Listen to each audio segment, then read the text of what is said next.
The wind outside screamed like a wild animal.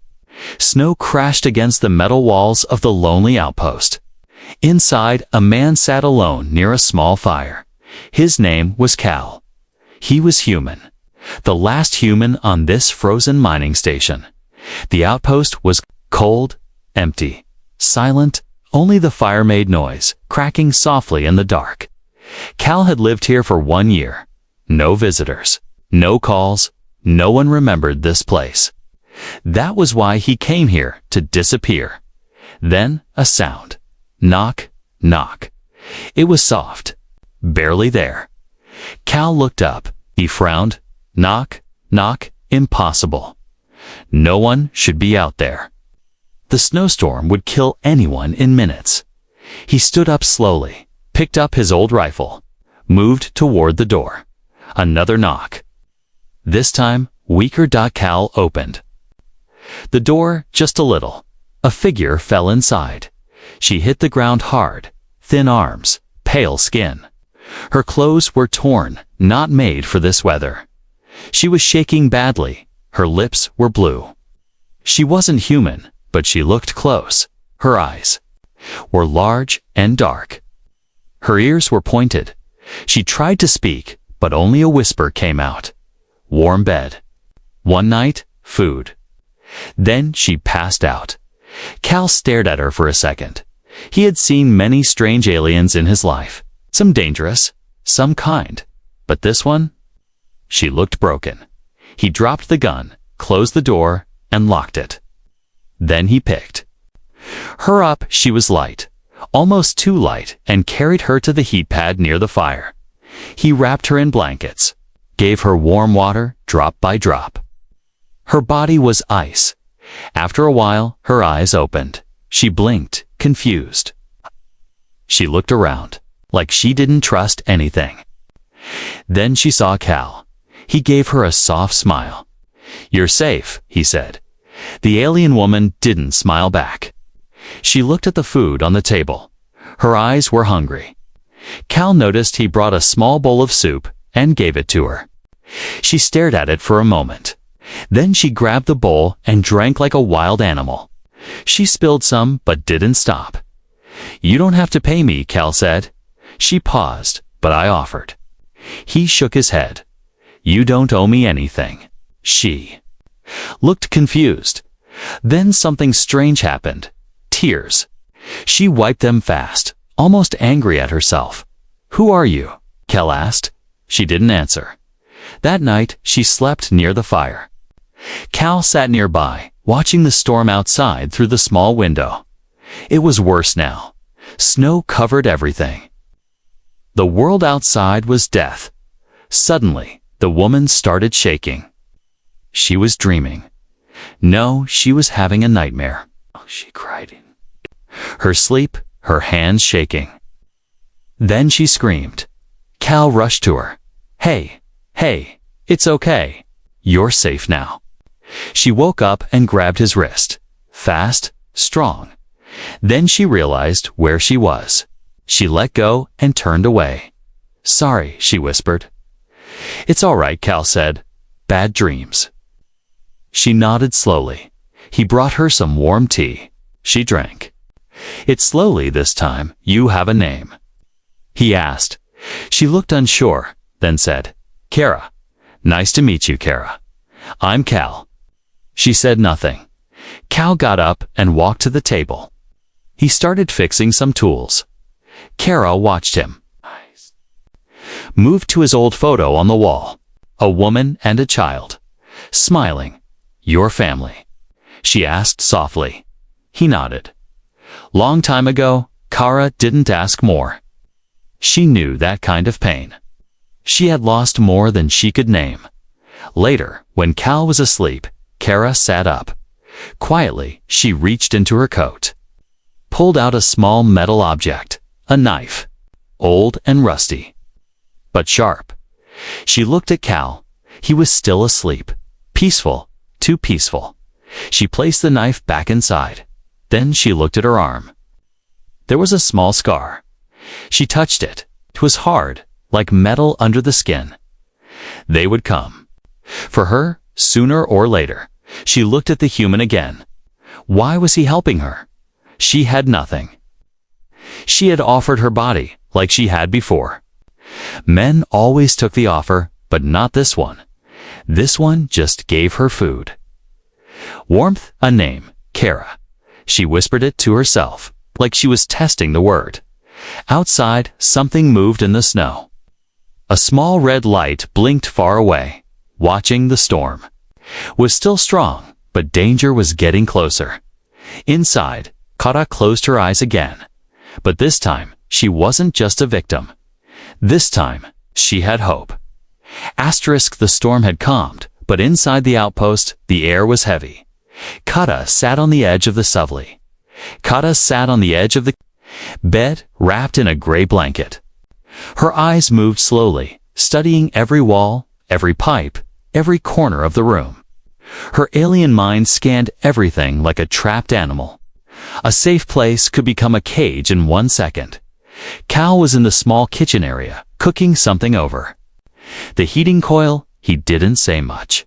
He just moved with calm hands, not looking at her, but not ignoring her either. She couldn't decide if that made him dangerous or safe. He brought her a metal bowl. Hot stew, thick, smelled strange, but warm. No poison, he said, offering a small smile.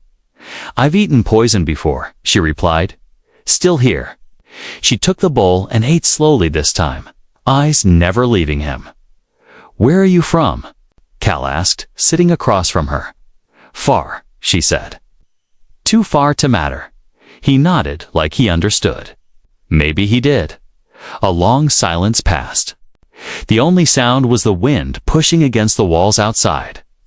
Kara spoke again, quiet and cold. You didn't touch me. Cal looked up. Why would I? That's what they do, she said. Men, humans, others, you feed someone like me, you expect something. I'm not like them. Kara didn't reply. Her eyes narrowed slightly. She wanted to believe that, but trust was dangerous. Trust got you sold, hurt, broken. She placed the empty bowl down. Do you live here alone? She asked. Yeah. Why? A tea. Stood up, walked to the photo on the shelf. He picked it up, stared at it for a moment. I lost someone. Earth didn't feel like home after that. This place doesn't ask questions. Kara tilted her head. So you ran? Yeah, Cal said. I ran. Another pause. This one felt. Softer. Kara stood and walked toward the window. Snow had buried half the door. The sky was dark again. No stars here. Just white. Cal walked to a small metal box on the shelf and opened it. Inside were tools, old wires, and broken parts. He pulled out a hand scanner. Your arm, he said. Kara turned sharply. What about it? You've been marked, right? Her body went stiff. How do you know? She whispered. I saw the scar last night. He held up the scanner. I can remove it. She stepped back. No. If they're tracking you, I said no. Her voice cut through the air like a knife. She reached into her boot and pulled out a small knife. Holding it tight, Cal didn't flinch. I'm not here to hurt you, Kara, he said softly. But if we wait too long, they'll find you. Me. Kara's hands trembled. The knife wavered. She didn't want to hurt him. She wanted to believe him. But belief was a luxury. You think I'm weak, she said. I think you're scared, he replied. And strong? The knife dropped. It hit the floor with a dull sound. She sank to the ground, eyes full of fire and tears. They kept us. In cold rooms, like meat, we were numbered, not named. They sold some, tested others. I escaped. I don't know how far I got. I don't even know how I got here. Cal crouched beside her. Let me help. She looked up at him. You already did, she said, voice cracking. You didn't take what I offered. I don't want anything, Cal said, except to keep you alive. For the first time, Kara nodded. He helped her to the workbench and scanned her arm. The scanner beeped. It's deep, under the skin. But I can cut it out. Will it hurt? Yeah, a lot. She took a breath. Do it. Cal sterilized his tools. He gave her a piece of cloth to bite. On 3. 1, 2. He cut. She screamed into the cloth, but didn't move. Her eyes filled with tears. Again, not from pain, but from memory. That cold table, the laughter of the buyers, the needle in her neck, and now. A man cutting into her arm just to give her freedom. The small chip came out, covered in blood. Cal dropped it into acid. It sizzled. Done, he said. She passed out. When she woke, it was night again. The fire was warm. Her arm was bandaged. Cal was asleep in the chair nearby. Kara stared at him. She reached for her jacket, pulled something from the lining, a small metal cube. She turned it on. A dim red light blinked twice. Then she crushed it with her hand. Outside, in the snowy hills, a tiny drone blinked once and went dark. They wouldn't find her tonight. She looked back at Cal. I don't know what kind of human you are, she whispered, but you're not like the others. For the first time in years, Kara felt safe. But safety was a dangerous feeling, and in the dark, something was still watching. 3 nights passed. The sky outside the outpost stayed dark. Thick clouds blocked every star. But Kara no longer watched the sky. She watched Cal. She watched the way he made food with care, how he set down tools without noise, how he never asked for more than a name. But something inside her refused to rest. One evening, while Cal was fixing a broken panel, Kara sat on the floor with her knees pulled to her chest. I need to tell you something, she said. Cal glanced at her. Go ahead, she hesitated. I didn't just run from slavers. I ran from a lab, hidden under the salt deserts of Varnic 3. It was private, unofficial, not legal. Cal stopped working. They took aliens like me, different species. Some they studied, some they broke. We weren't people to them, just test data. Flesh with lungs. Kara looked down at her arm, where the chip had been. I was test subject number 47K. No name, just a bed. Metal walls. Needles. Cal put down his tools. One day, a power failure hit the lab. Just for 10 seconds. Doors unlocked, alarms froze. I ran. I ran before the screaming even stopped. Her voice shook. I thought I'd die in that desert. I thought death would be better than being dragged back. Cal sat next to her, not saying a word. I walked across frozen valleys. Stole food, hid in caves, offered whatever I had to strangers, just to survive. I came here because this was the last place on the map. No one comes here. She turned to him, but I think they followed me. Cal's eyes narrowed. Do you say that? She reached into her belt and pulled out a small black stone. It blinked once. A faint blue light. They were tracking more than my arm. This is a pulse stone. Weak signal, meant for long-distance tracing. Cal took it and smashed it under his boot. I should leave, she said. No, Cal replied. We prepare. That night, Cal unlocked the weapons locker. It had been sealed since he arrived. Inside were 2 rifles, a stun baton, and old Earth-made landmines. He handed Kara a shock pistol. Ever used one? No, she said, holding it awkwardly. Let's fix that. He led her outside, into the cold wind. They stood near the perimeter fence, surrounded by snow and silence. He placed metal cans on rocks. Shoot the one on the left, she aimed. Her hand shook. The gun fired missed. Again, Cal said. The second shot hit. The can spun and fell.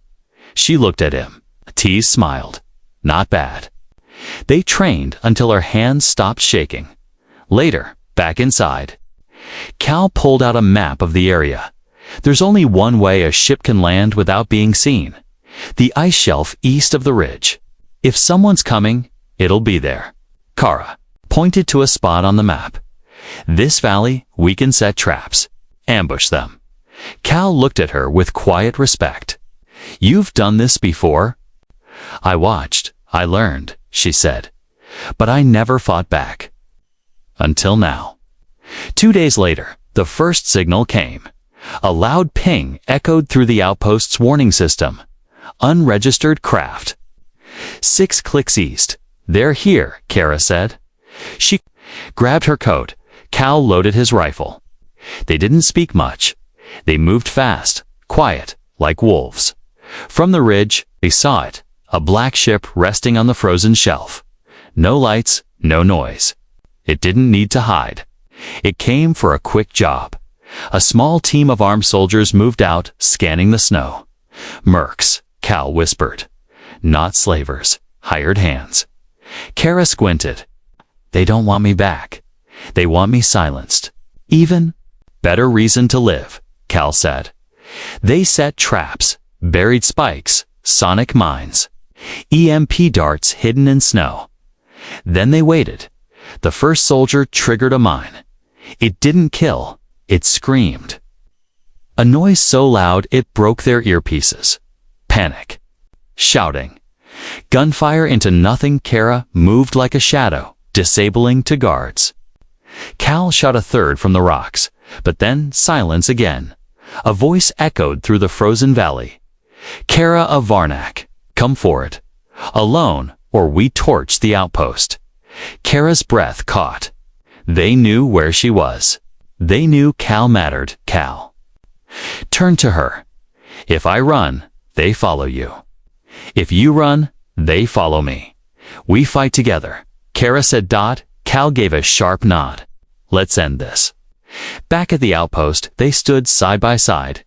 Cal handed Kara a thermal detonator. Phew. Sure, she smiled, just a little. For the first time in my life. The attackers reached the gate. The doors opened, and hell answered. Flashes of light, smoke, screams. The snow burned with fire. Kara moved fast, sharp, trained now.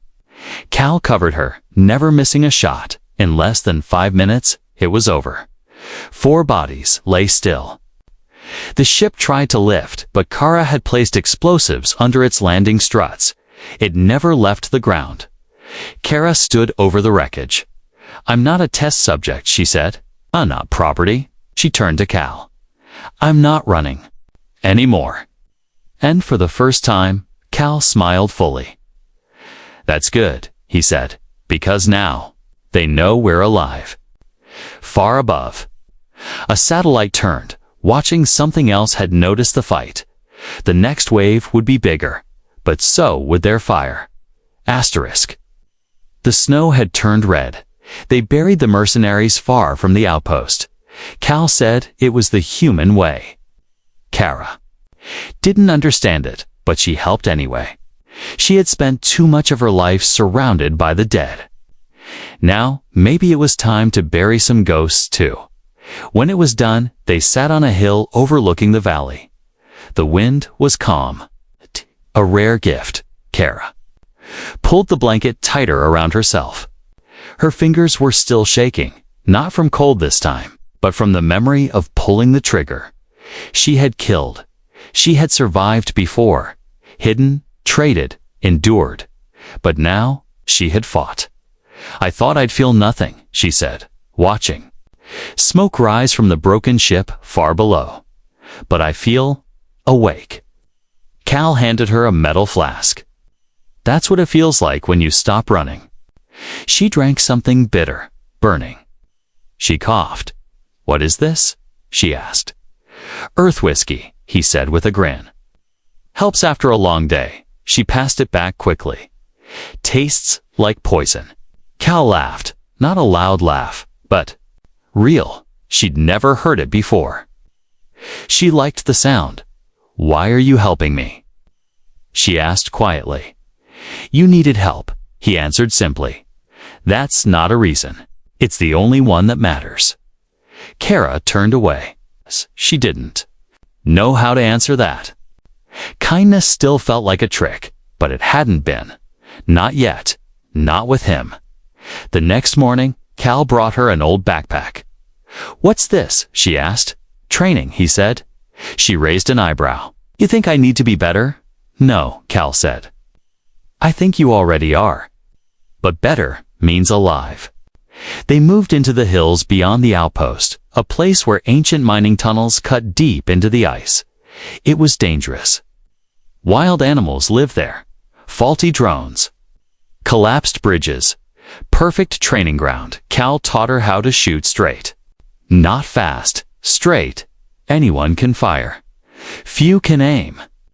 He taught her how to check corners, how to feel vibration through the ground, how to listen to silence. Most people wait for noise. But danger is usually quiet. He showed her how to make a fire using broken wires and snow salt. How to dig a shelter in ice that wouldn't collapse. How to move without leaving tracks. "You're not weak," he said one day, after she beat him in a hand-to-hand match. "You've just been surviving so long, you forgot you could fight." Kara's chest rose with something new. Not pride, something deeper. Belief. At night, they sat near the fire. Eating food Cal called earth rations, dry, tasteless. Bricks that somehow kept you alive. Kara told him about the other prisoners in the lab. A green-skinned girl who sang in her sleep. A six-legged boy who drew maps on the wall with his claws. A tall, silent being made of crystal that shimmered when sad. None of them made it out. "I want to go back one day," she said. "Not to get revenge. To break every wall. Free anyone still trapped." Cal nodded slowly. "Then let's make sure you live long enough to do that." He tossed her a small device, sleek and silver. "A drone controller," he said. "Simple." "I rebuilt it." She turned it on. A small black scout drone zipped into the room from above. Her eyes lit up. "It listens to me." "It's yours now," Cal said. Kara touched the side of the drone like it was alive. "You gave me a pet." Cal chuckled. "It won't fetch sticks." "No," she said with a smile. "But it will find enemies." The next morning, an alert blared on the outpost's screen. Kara ran to the console. "One scout pod, low orbit, not military." She read aloud. Cal checked the screen. "It's a probe, civilian code. Earth origin." They looked at each other. "Someone from Earth?" she asked. "Could be." Kara opened the COM system and boosted the signal. Her hands didn't shake this time. Cal typed a message. "Outpost. 9B. Human and one escaped captive alive. Request extraction. Hostile forces active in sector." The signal went out. Now, they waited. But waiting didn't mean hiding anymore. It meant preparing. Over the next 3 days, they turned the outpost into something new. No longer a broken station, now a fortress. They added heat, turrets, drone, patrols, and explosive tripwires. Cal showed her how to reroute power through old mining cores. Kara discovered she was good at machines. Very good. "She never let me think I could do anything," Kara said one night, talking about the labs. "Doctor told me I was a thing. A sample? You're more than that now," Cal said. "You've always been more." Kara looked at her hands.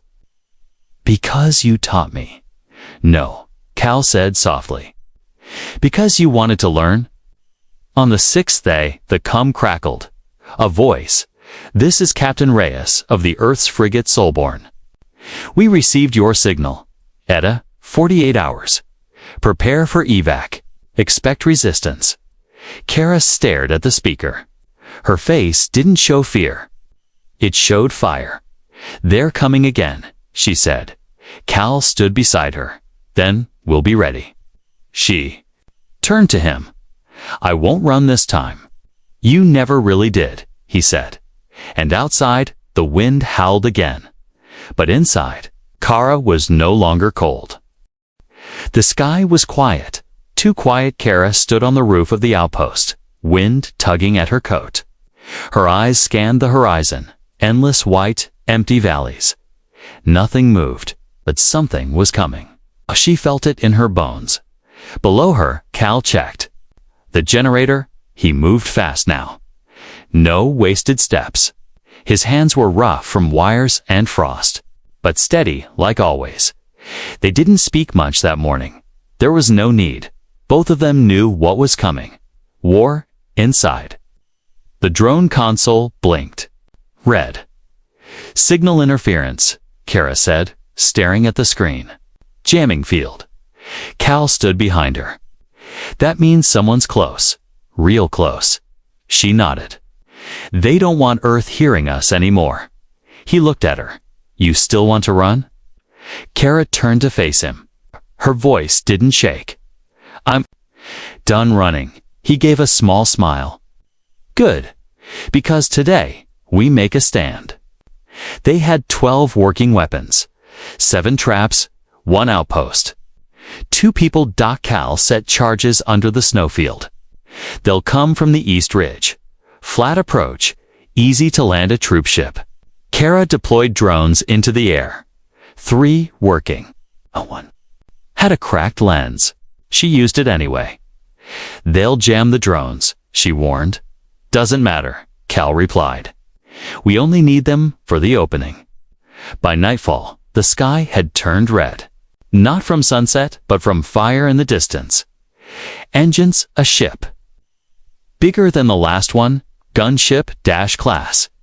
Kara watched from the roof again. Her breath clouded in the cold. Her heart beat like war drums. Here they come, she whispered. The ship didn't land. It hovered, then dropped pods, 10 of them, one after another. They slammed into the ground like metal fists. Cal stood at the outpost entrance, rifle ready. Kara beside him, holding her shock cannon. The first pod opened. Out stepped a giant, not human, not fully alien either. Cybernetic. 1 red eye, 1 metal. Armed, the slavers had sent their elite. Cal muttered, we hold, no matter what. Kara's grip tightened. Then it began. The first wave came fast. 5 soldiers with pulse rifles, flanking from the north. Kara's drones spotted them just before the snow mine exploded. 2 down, 3 limped forward. Cal fired. Clean, precise. 1 fell. Another dropped behind a rock. Kara moved like wind, sliding across the ice, blasting the third with her cannon. The shot cracked the soldier's chest plate open. Sparks flew. Kara didn't stop to celebrate. From the east, more came. Heavier units. Shields up, tactical. They've adapted, Cal called out. So have we, Kara answered. She triggered. The sonic wall, the air screamed. The attackers staggered, covering their ears. Kara rushed them fast, deadly. Her strikes were clean. No fear in her steps. No mercy. She was no longer prey. Inside the outpost, the power flickered. Backup battery. Hit. Cal shouted, switching to local grid. A blast rocked the wall. Dust rained from the ceiling. Kara ran inside, panting. Blood on her shoulder, not hers. They're bringing in a flamer unit, she said. We need to fall back. Cal pulled up a map. We can retreat to the mine tunnels. Narrow passage forces them into a choke point. Kara nodded and trapped them inside. They grabbed what gear they could. The outpost was breaking, but there will WASN single quotes T inside the mines. Darkness wrapped around them like a blanket. But Kara wasn't afraid of the dark anymore. She was raised in it. They placed charges along the ceiling. Old mining explosives. Unstable, but deadly. Then they waited. The hunters came. Flashlights, radio chatter, footsteps. Then boom, the ceiling fell. Dust and screams filled the air. Kara leaped out from the side, blasting 2 soldiers back with an EMP burst.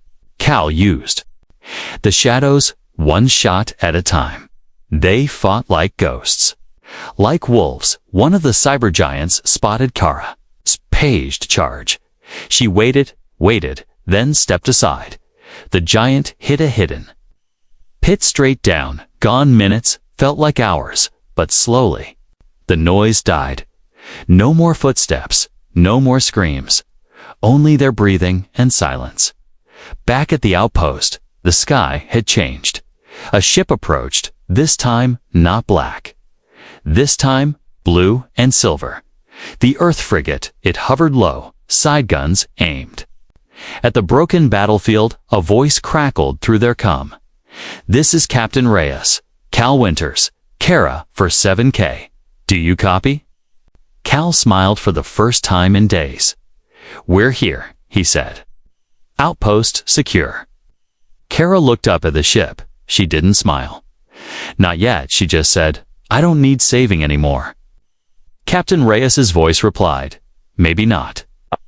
But Earth's been listening, and we want your story." Kara looked at Cal. "We'll tell it," she said. But first, looked at the burned shipwrecks, the bodies, the shattered sky. "Let's bury the rest." The outpost was silent now, except for the low crackle of something burning in the far tunnel. Kara's eyes fluttered open slowly, the cold stinging her skin even inside the shelter. Her side ached, bandaged tightly, but her mind screamed one question: "Where's Cal?" She sat up quickly, her head spinning, then saw a small note written on a piece of cloth near the fire. The writing was messy, rushed, but clear. "I've gone to lead them away. I'll buy you time. Don't come after me, Kara."